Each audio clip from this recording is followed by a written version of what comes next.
Good day, everyone. Welcome to Sound Expressiva, powered by virtual concert halls. I'm Anna Ospinskaya. I'll be your host today. Greetings to you from our live broadcast from Vienna, Virginia. Our online broadcasting platform is dedicated to streaming live performances and panel discussions. We connect musicians with their audiences and with each other. We're an independent virtual stage for classical musicians, music educators of all instruments and music-related disciplines, for music promoters, supporters, and music lovers. Sound Espressivo is a new generation of classical music competition, which offers contestants to perform in live broadcast, television style, from their own location anywhere in the world. Sound Espressivo panel of judges represents top performing artists and music educators from around the globe. Sound Espressivo offers an unprecedented array of awards for musicians. Welcome to our podcast, Meet the Judges, Music Promoters and Managers, and Music Educators. No matter where you are or who you are, music connects us all. We started with a dream, but now we are paving the future. Welcome to the Sound Espressiva Global Competition. Fully virtual, yet bringing musicians closer together than ever before, now on a global scale. True live, inclusivity, diversity, connection, community. An extraordinary array of judges. Get noticed by companies all over the world. Prizes, scholarships, performance opportunities. Apply to be a part of the most exciting congregation of artists like nothing you've ever seen before. We guarantee quality and leave no musician behind. We can't wait to hear you on the virtual stage.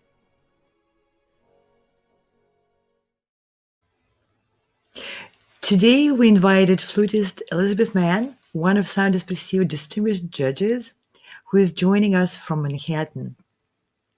Liz, welcome to our podcast. It's an honor to host you today. Hello, Anna. Thank you so much for inviting me.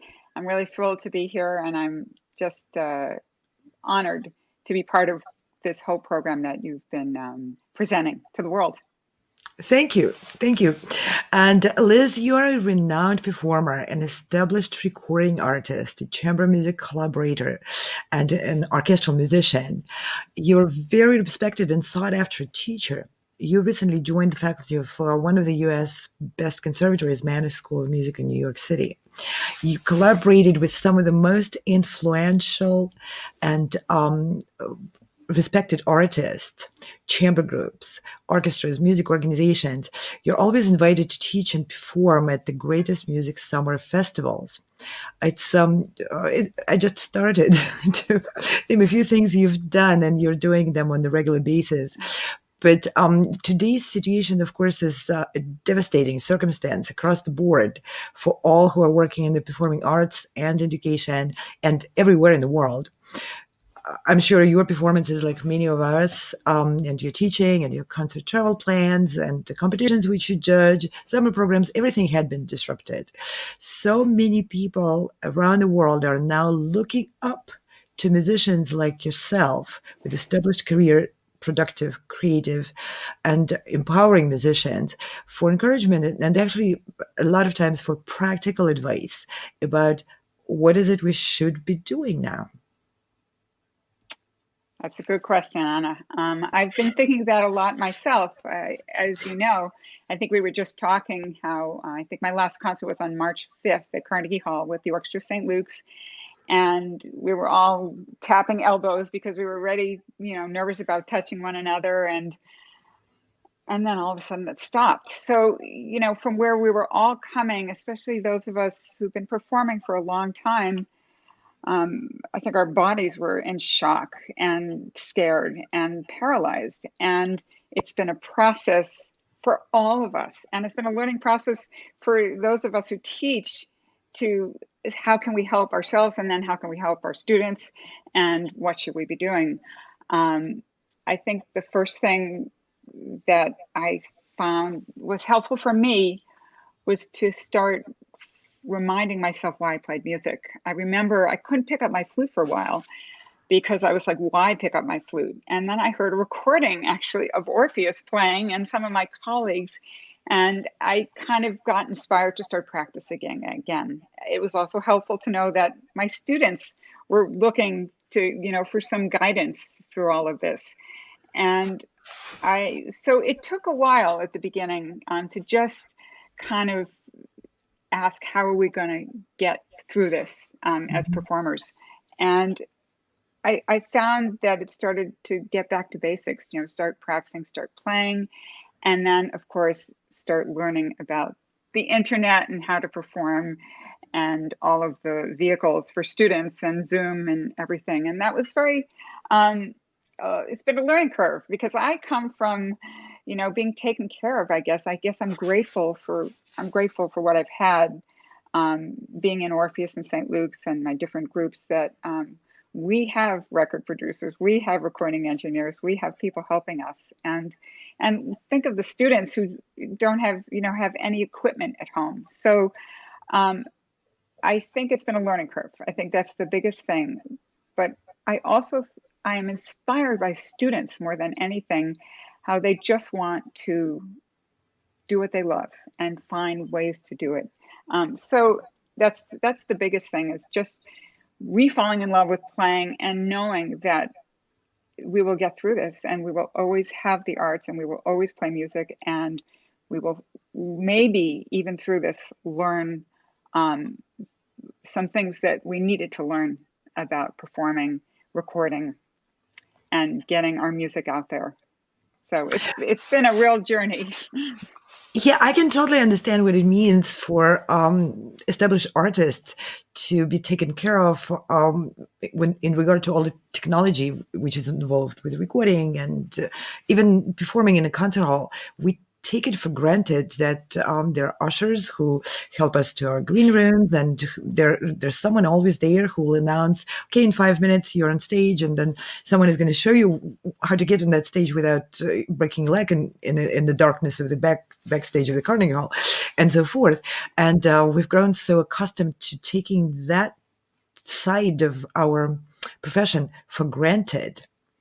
And when we are faced with doing all of that ourselves, it is a huge learning curve, and it's incredible to see the guests of our program, mostly very well-established artists and very much at the top of the profession, saying again and again, yes, we embrace the learning curve, and we're looking forward to what new and other ways of being a performer it may bring us in the future as we're learning, because we don't know what it is we're learning.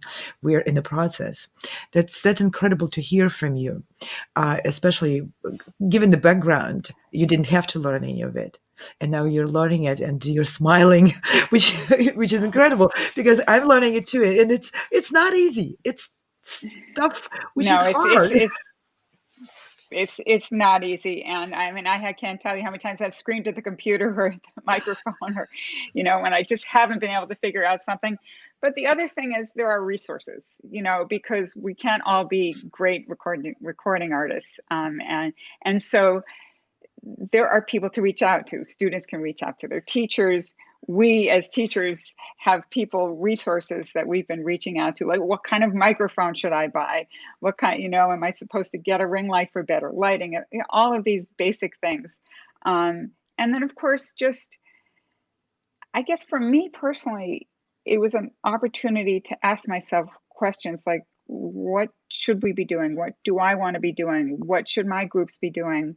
And then including all sorts of, inclusivity, and are we doing enough? I mean, all of these questions that have been asked during this time, um, it's been an extremely reflective time, but also in some ways, an opportunity I haven't had. And I think a lot of musicians feel this way, that we're sort of all running around to the next gig or to the next concert. Um, and for students, I think it's a learning curve for them, especially for your competition, on how to perform for competitions, for how do you play into a microphone, how do you sound good, these are things that you had to do even for orchestra auditions. You have to send a tape in the first round, Yeah. so these things needed to be learned better, and I think we've all been examining them, and I've learned some new pieces that I think we're going to be playing later, a Mhm. piece by Valerie Coleman.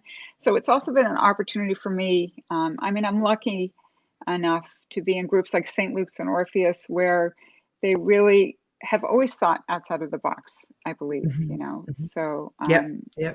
Thinking outside the so box, that's what we need. And it's enriching. You reach outside the box and you find out things you never even expected are there. But there is another hot topic, and there is quite a bit of a sentiment in our group of professional musicians at the moment. And lot of professional musicians are tackling kind of a fundamental question. Can a performing art be taught and learned effectively through online methods, online materials, online platforms, without that very special physical proximity of each other? Um, can it even be learned that way at all? well, I think for some of us, it's been more challenging because missing that connection of making music with somebody else. I think a lot of audience members don't understand that they don't understand why we can't play together over the internet. That there's this delay in sound, and we play by feel, like we just, at the beginning of the pandemic, we're all making videos with orchestras, and we put one voice and then add another voice, and then another person would come in from another place. But like when I sit next to my colleagues and I'm playing, like, in Orpheus, where we have no conductor, so everything is just on feel. I'll just move, I'll just breathe. Just a little hint of a breath or something, and we know how to play together. And so those kinds of things on how we can learn online, I still find challenging. We haven't quite figured out how to play together, not together, because there's too Mhm. much of a time delay.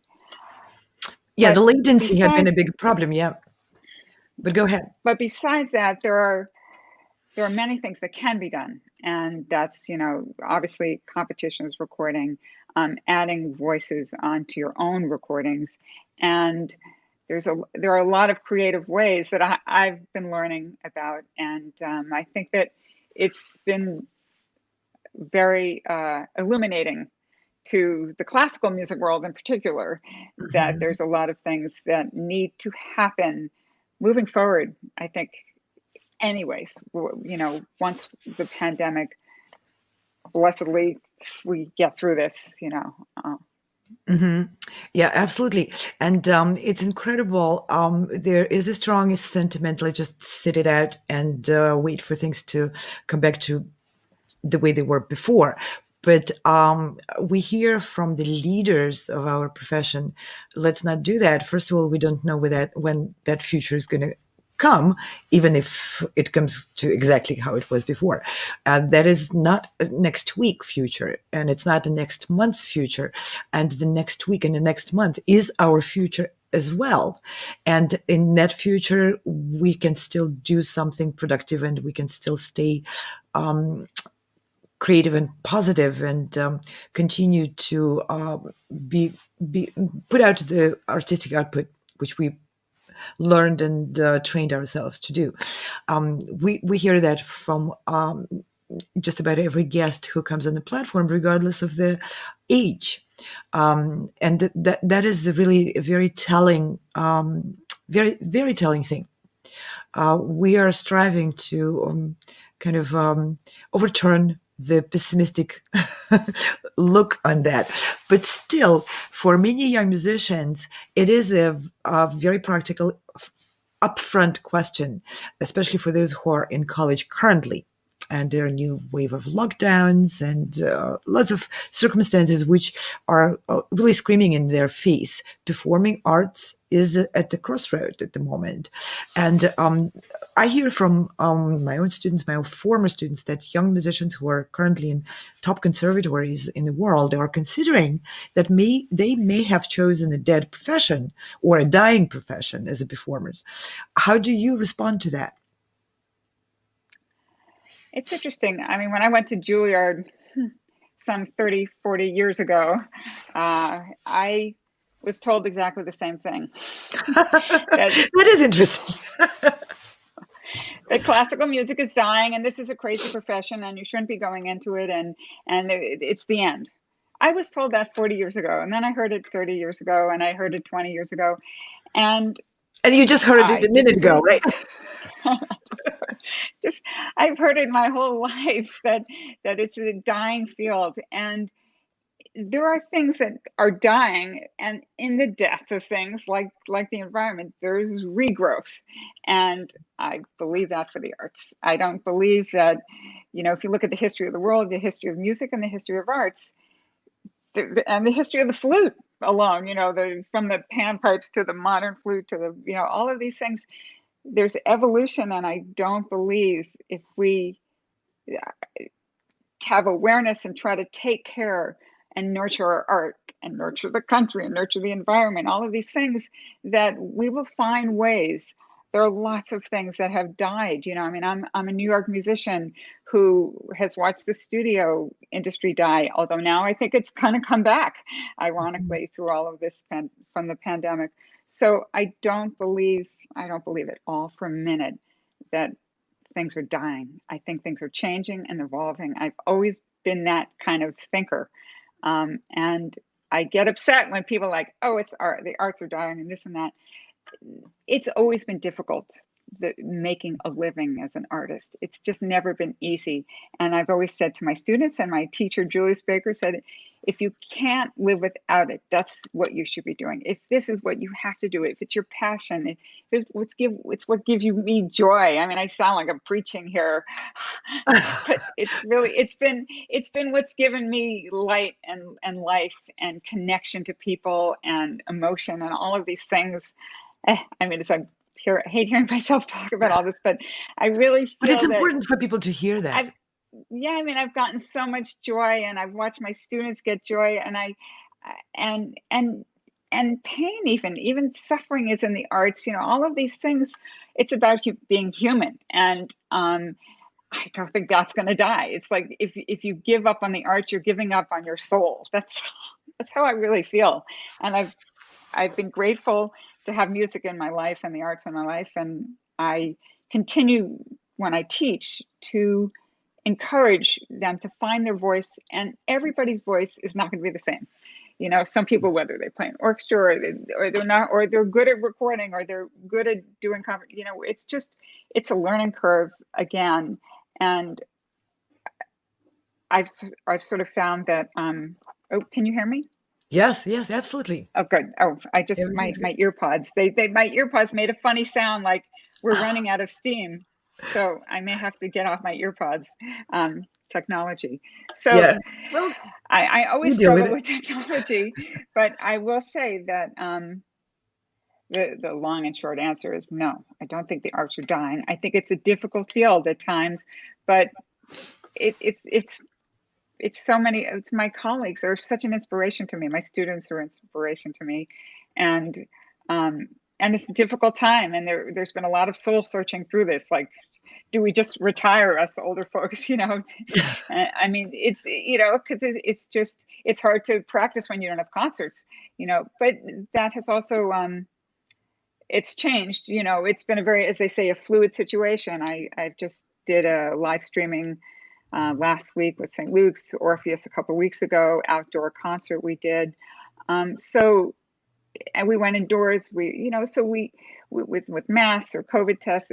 There's lots of different ways that we're trying to find ways back to staying connected in the arts, and so I can't Yeah. say I'm necessarily a positive person, but I feel positively about the arts.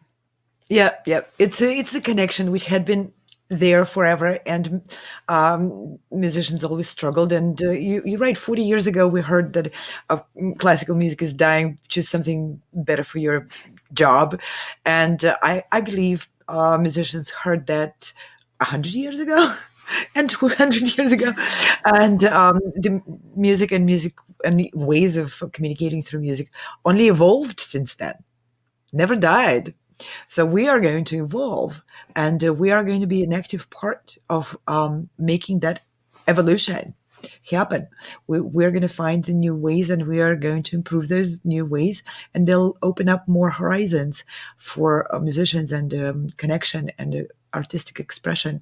And you are engaged in those new ways. And thank you for a permission which was given to us to air one of your incredible recordings. You're a phenomenal flutist, and we'll watch that little example of what you've been doing lately, and then we'll come back with the comments about how that Yes. piece came to be.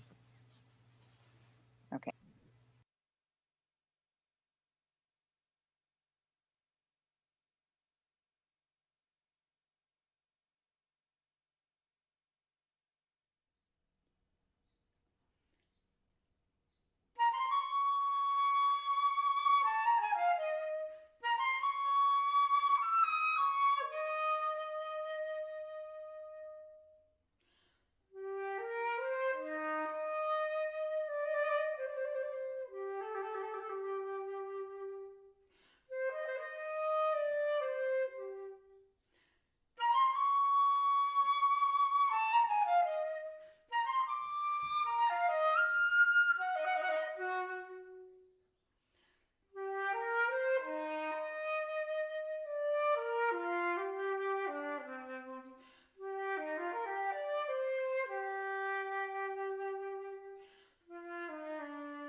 That is a very interesting piece with a lot of different feels in it. Can you tell us a bit about how it came to be? Sure. The piece, I can tell you how the piece came to be and how I came to play it. Yes, and Um, how you came to play it. Yeah, of course. yes, so it's called Danza de la Mariposa, it's the Dance of the Butterflies. And Valerie, who I'm friendly with, and she's a wonderful flutist and fantastic composer. And Orpheus was supposed to play her piece. She had written a piece for Orpheus. And of course, it was going to be premiered in Carnegie Hall and it got canceled. So Orpheus ended up doing a gala. And with 2 weeks' notice, and it was kind of the beginning of the pandemic, I was up in Maine. And they asked me if I would learn this piece. And it's a challenging piece. And Oh, I can tell. There's even some it's a singing challenging in it. piece. Yeah, there's multiphonics and there's all sorts of overblowing. Um, and so, and as you can hear, I mean, now I'm doing professionally streamed recordings with St. Luke's and Orpheus, and this was my husband holding an iPhone here, iPhone there. This was kind of bare bones of the beginnings of doing anything, trying to get anything out there. And It but must this have taken piece, a tremendous courage for a professional of your level, where we really care about teeniest detail in our sound production. It must have taken an enormous courage for you to step into it and do it this way. How well, did it's you? funny, most of my colleagues, like some of my colleagues who listen from Orbeez, I was like, wow, you're brave, Liz, to have done that. Because it was really quite early on that I was not posting anything because I was not happy with the quality because of what we're used to doing. But this was also, there was a lot of, obviously, it's the beginning of the talk, and Orpheus does a lot of things and a lot of programs, and I think they have a lot of awareness in the world at large. I really do. I believe strongly in what the group does, but I feel like I wanted to play this piece. I really feel like Valerie's music should get out there, and this piece in particular isn't played a lot.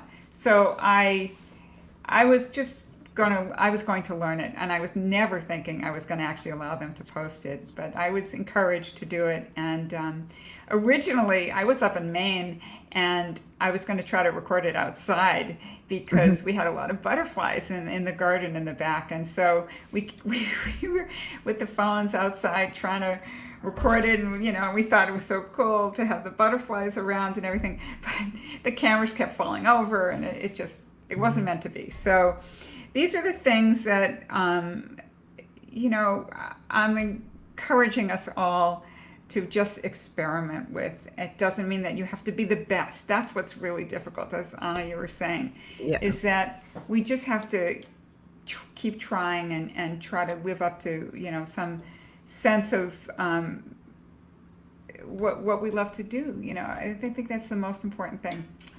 Again. To me, in a way, I feel like I'm thrown back in a way, into my years of being a student, when I just couldn't play perfect, or I couldn't play as close to how I want to sound as I can now. And all those struggles and inner pains of, okay, well, this doesn't quite come out as good as I know I can do, and I wish I could at the moment. So, and I feel like I'm a teenager again, learning my art all over in a way. Um, do That's you right. feel in a way similar? I do feel that way. I mean, I was, as I said, I was quite reluctant to allow that to be aired because it wasn't quite, I'm not used to recording myself like that. I've learned a lot since, and luckily, we're in a place now where it's a little, that orchestras and organizations are finding ways to let us come together in a safer manner. At first it was just an all or nothing thing. I more than anybody, I went to Maine because I was afraid to be in New York in my apartment building, and now, I think while we're in this time of the pandemic still and getting worse, it seems that we have to find ways to be creative and luckily, hopefully we have, more and more platforms to do this. And obviously, as I said, I was lucky enough to do some streaming recently that was professionally recorded. And I was like, oh, it felt really nice. But students do not have all these kinds of opportunities. And we have to find ways to be, encouraging to them to move forward. And that's probably why you like things like your competition. Exactly. It's a perfect segue, as are perfect venues. Because you have an ability to create quite a good sound quality. Yeah. And yes, that's exactly the purpose, to make live performance opportunity more accessible to the students and aspiring musicians who are not necessarily affiliated with big professional organizations, which can provide them with an opportunity to record or to stream from a professionally equipped concert halls. And Sound Expressiva competition relies on a virtual stage, which is provided by virtual concert halls. And this is an interesting connection, because virtual concert halls is a new model of broadcasting company, which is solely focused on broadcasting through the internet. But we put together different pieces of technology, working with a lot of people from broadcasting professionals, from the television broadcasting, and the software engineers. And all in all, it's over 200 people who added their expertise and their experience to creating this platform, which we are using right now for this interview. And it is also a company which was created by professional musicians. And because as professional musicians, we didn't know enough, we were not afraid to ask questions. It's a given. We don't know. We are coming into this with very limited previous knowledge. So we were not looked down upon by professionals, and we were getting really great answers. And that collaboration with across disciplines and fields was extremely helpful and fruitful. And at the moment, Virtual Concert Halls provides its services to some of the most renowned performing artists around the world. We produced over 100 performances through this platform, and with more than 400 guests by now. And among those guests, we have people like you, Liz. We have Grammy and Emmy Award winners. We have members of the topmost orchestras, opera companies, conservatories, and just to name a few. LA Opera was our client, and Juilliard School, Moscow Conservatory, Colburn, Conservatory of Cologne, and it's just to name a few. 400 participants is a big number, and professional musicians are starting to trust these services more. And like you said, get more courageous and experimenting. So we wanted, through the Sound Expressiva initiative, to bring that accessibility to the students who are not necessarily studying at Juilliard at the moment, and not necessarily part of big orchestras. But the platform started as a desire of musicians and educators to provide an opportunity to our own students. So we'll watch a little clip from early May of 2020, which just gives a little bit of a glimpse at how things started. Great.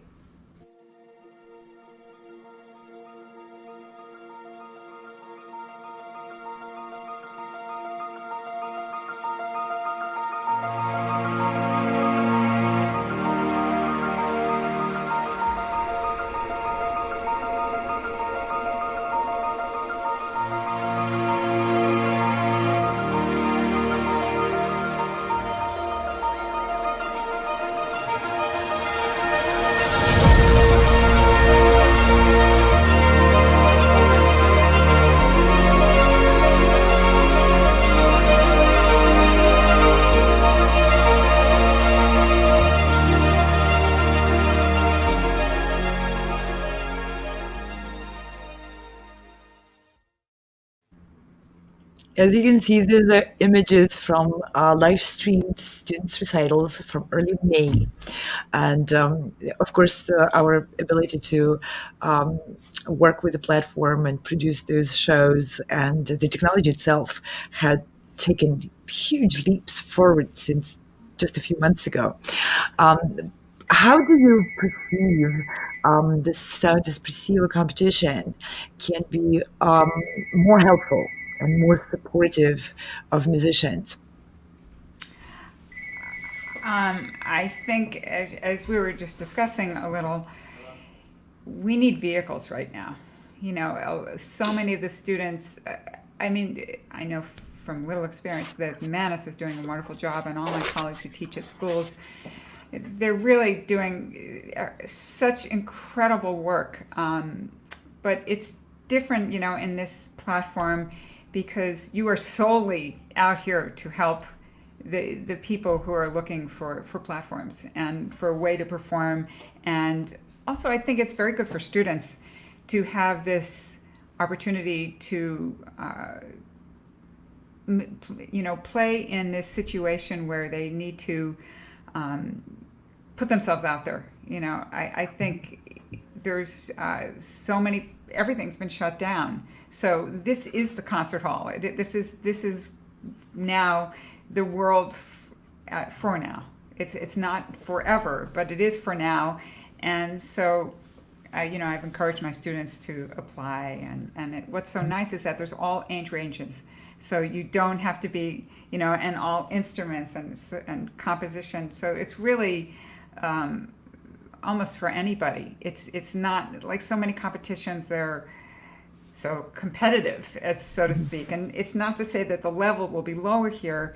It's just a platform for a lot of people to get involved. And this is probably currently the only competition in the world which has 36 judges. That's quite a company.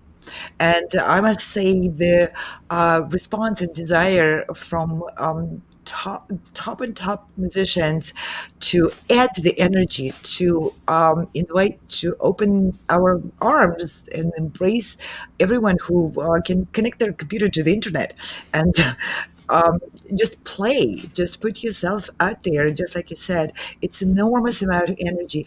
And what would you be looking for in the contestants' performance as a judge for this competition?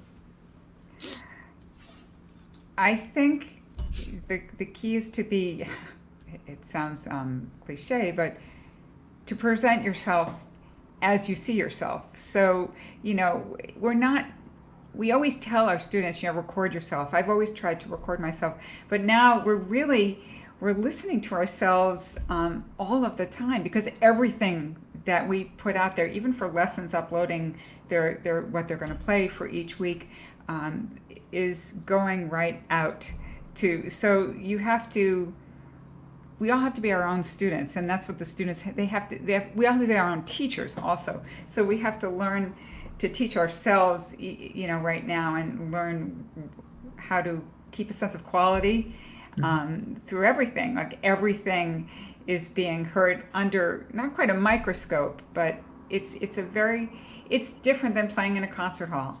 There's no question. So you have to make sure the quality is as good as if you were in a concert hall. And it's like actors making movies as opposed to live theater, where you have to project your voice, to the back of the hall. You play a little differently when you're playing for recordings. You have to have your sound a little more focused in. It's not that you're lowering your standard by playing for the internet, but it's a different tool that some of us have not honed as well, because we haven't been doing this. But it's something that's really important. It's important for winning an orchestra audition if you have to play around. I can't tell you how many auditions I've listened to for one of the festivals I teach in the summer, and they're just, you can't get past their recording quality. So I think the most important thing is you have to be your own teacher as far as having a standard for yourself. And that's something we all have to learn, in this time. And I think it's a good thing, actually. Yeah, it's a good thing because it promotes self-reflection and setting the standard and meeting it from oneself. And in turn, hopefully, with this competition, we'll be able to promote individuality, um, to promote self self-expression as well. And what do you think about this competition opening the doors for people to choose their own repertoire all the way through?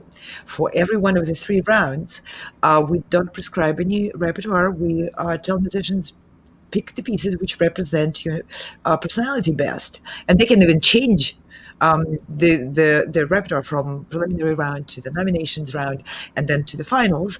They don't even have to announce that they changed their repertoire. What do you think about that? I think it's great because everybody has their either their forte or their niche or what speaks to them, and there's room for more than one kind of music.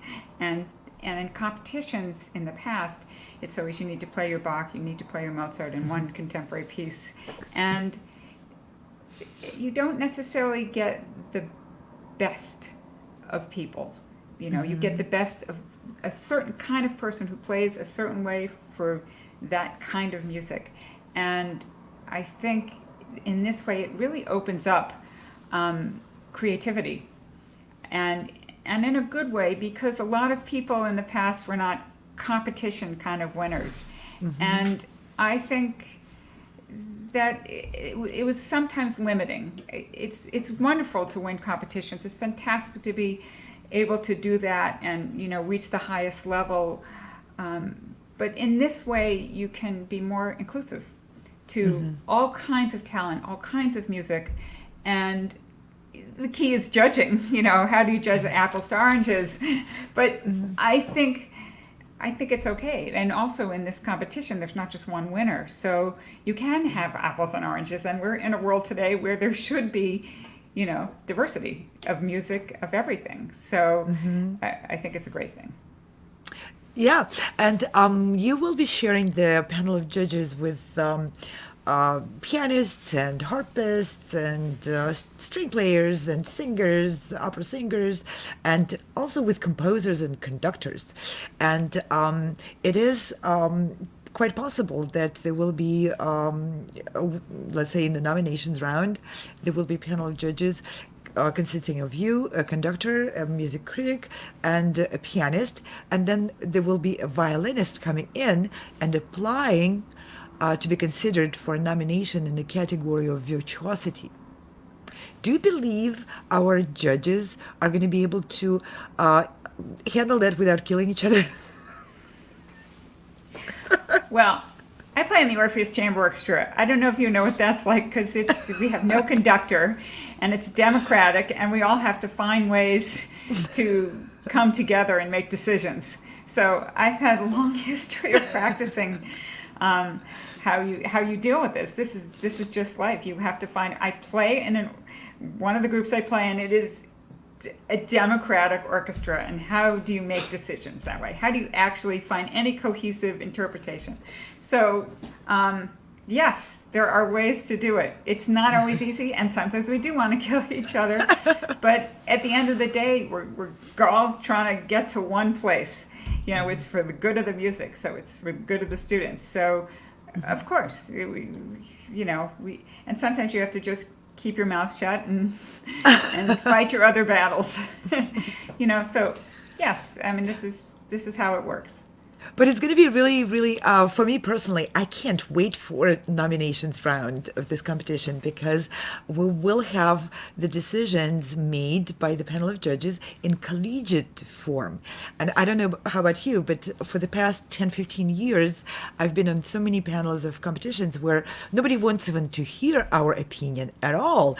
You have to keep quiet. You just give a number and you trust that some kind of algorithm is going to be fair to those numbers.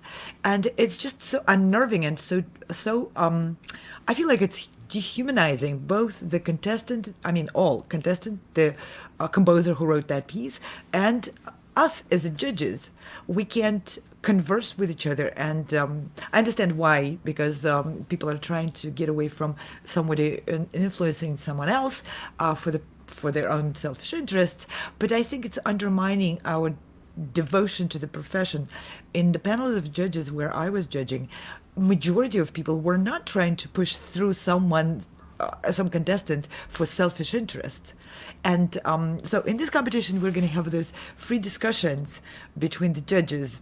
And given the diversity of the judges and the diversity and inclusivity of the requirements, how are you planning on handling that? Go back to my years of just being a chamber musician, and knowing that, and I'm, if anybody's listening to this that knows me, I'm pretty opinionated about things, but I've also, I sit next to one colleague I'm thinking of in particular who just says, Liz, pick your battles, pick your battles.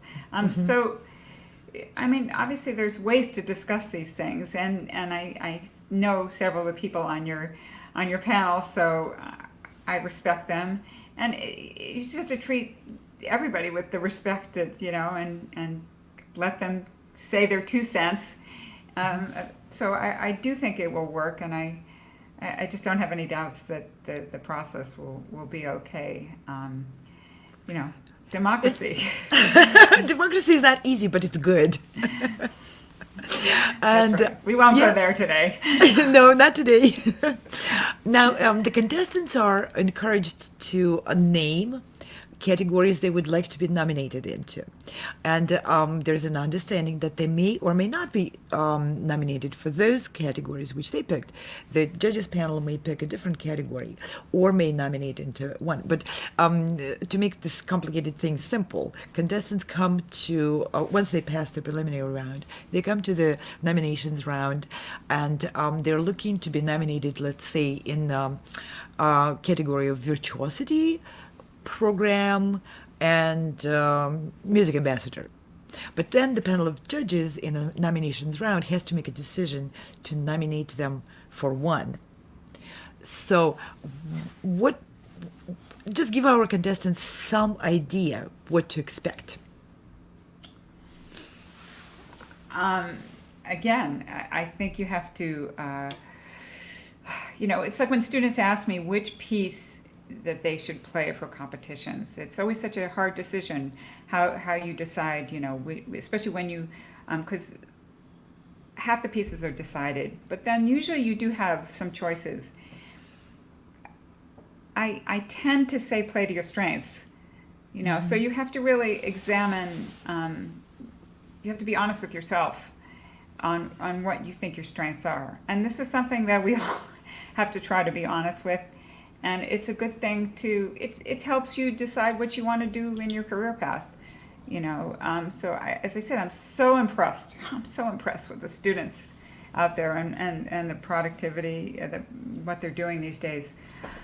They're so creative, and I do think that you need to learn what your strengths are. You need to work on your weaknesses, but it's how you find a career path, in music is. So when you're doing a competition, you're very young at having the experience of know how to pick these things. Obviously, if you have a teacher, you can run it by your teacher. It's always good to have some outside voices before you're doing a competition. You should be playing all of this for your teachers and anybody else who will listen to you. I always say that, play for as many people as you can. And now it's strange, even though so much is shut down, it's why you can have so many judges. There are certain things that are kind of a little easier in life, where you can be home and you connect with. I've actually connected with more people in some ways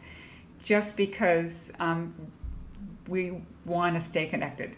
So, so getting back to your question, I think it's really important to play for other people before you just go put something out there, and run things. I'm always asking people's opinion, what they think, It drives my husband crazy. He's in the other room, probably listening to this. But I think it's important, as I say, I play in groups. Really, the chamber groups I play in, it's very important to get feedback. And we can get very isolated in our spaces now. So before you do the competition, you should have these conversations, with some friends, some colleagues, and some teachers. Absolutely. Yeah, and agree so much with what you just said. Definitely, when you're competing, make sure you're clear on what's your strengths at the moment. It can change, but at the moment, what is the strongest side of your artistry and your performance? And the way I recommend to my students is to really take a critical look at your abilities, which are technical abilities, first of all, and your advancement, but also look take a really, really close look at where your heart is. Because even if maybe you have lesser technical ability, but you really strive to be this grand musician, virtuoso musician, maybe you can make it. You still can make it. Not every virtuoso piece is extraordinary technically figure-breaking one. It's the art of it. It's the presentation. It's the artistic palette of virtuosity, not necessarily just the speed.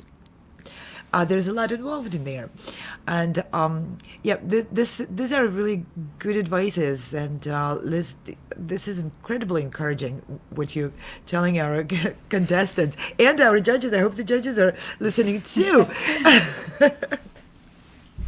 And before we finish the program, I just wanted to ask you to please wrap up our conversation.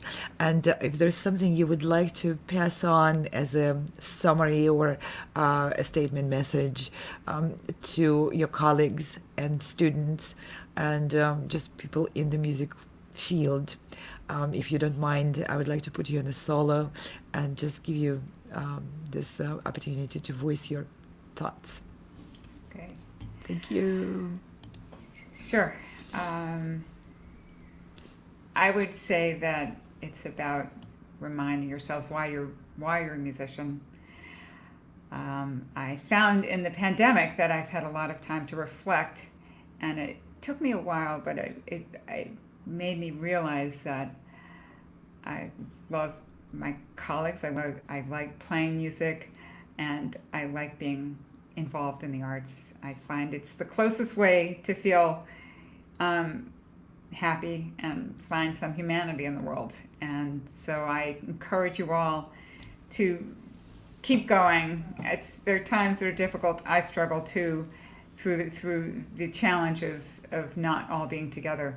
But I have hope for all of us. And even though some of the days right now feel very long, I think each day just find some beauty and hone your craft and try to follow your passions. That's what I would say. Thank you so much, Liz. It's been tremendously emotional for me to have this conversation with you, and thank you for your wisdom and your encouragement. I think the world needs to hear that, and people need to just remember there are deeper things than things sometimes which create a lot of noise around us. Amen to that. And Anna, thank you so much for doing this. I really appreciate your expertise and the people around you, their expertise to make something like this happen. It's really a wonderful resource that you're creating for the arts in this time. Yes, and thank you for joining hands with us. Good. It's so great to have you on board. Thank you very much. All right. Thanks so much, Anna. Yes, and with this, I'd like to thank our viewers, our supporters, students, teachers, everyone who adds their energy and their love for the music and performing arts to these programs. And many thanks go to the people behind the scenes, professional musicians who added another profession to their long list of skills, and became technical engineers and producers of these programs. And their invisible hands, their invisible work is what makes this program possible and what makes this Sound Espressivo competition open to the contestants. Thank you very much for watching, and we'll be back again. See you soon. Bye.